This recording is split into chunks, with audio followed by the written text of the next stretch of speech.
setting, and I'm coming on because the thing I'm hearing from everyone and real talk and feeling in myself very strongly right now is a sense of overwhelm. Gracias.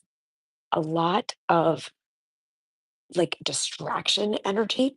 And I'm wondering if you're feeling that as well. Keep watching because we're gonna get through this, and I'm gonna share with you how I manage overwhelm and just when there just feels like so many things swirling. So whether you're feeling kind of swirling anxiety, worry about the future, so you're futurizing.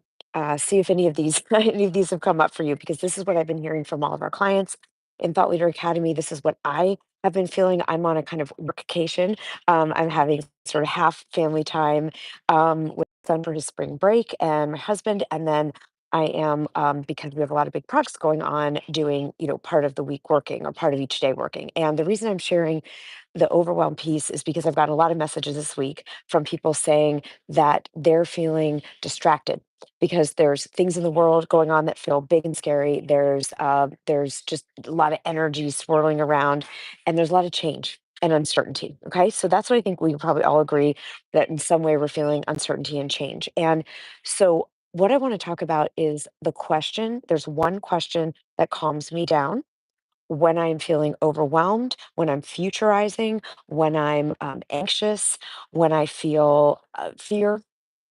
And that question is, what would create the best possible future from here? Meaning, from this moment forward, what creates the best possible future? And the reason that I love this question, and it's helped me when I've been navigating through like big grief and traumas and smaller but just challenging situations. And the reason it helps me because it cuts through all the noise of, what's going to happen next month and next year, just what in this moment would create the best possible future. So I was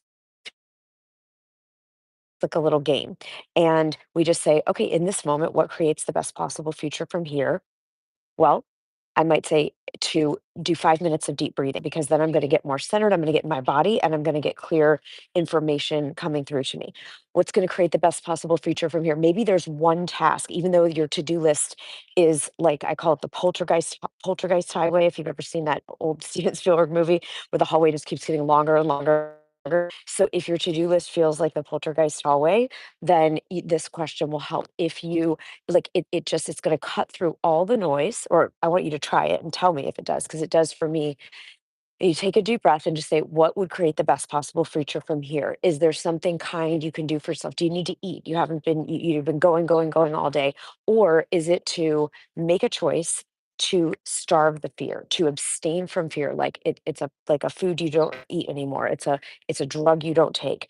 It's like I'm abstaining from fear for the next 15 minutes. Just for 15 minutes, I'm going to send this email that I know needs to be sent, and I've just been putting it off because it feels like there's too many other things. And that's what the brain does, right? It starts to run all the big lists instead of us just taking that time and taking an action forward.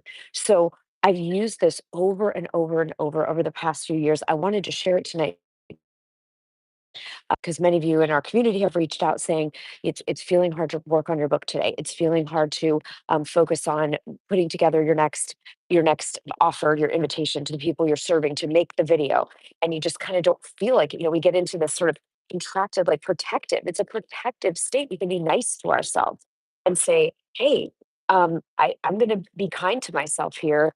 And give myself 5 minutes of breathing or a hot bath, and then I'm going to write for 15 minutes. It doesn't have to be right for 4 hours. Like, can I just be kind and breathe? And remember, my favorite new thing from Martha Beck's book, Beyond Anxiety, anxiety kills creativity, but the flip is also true.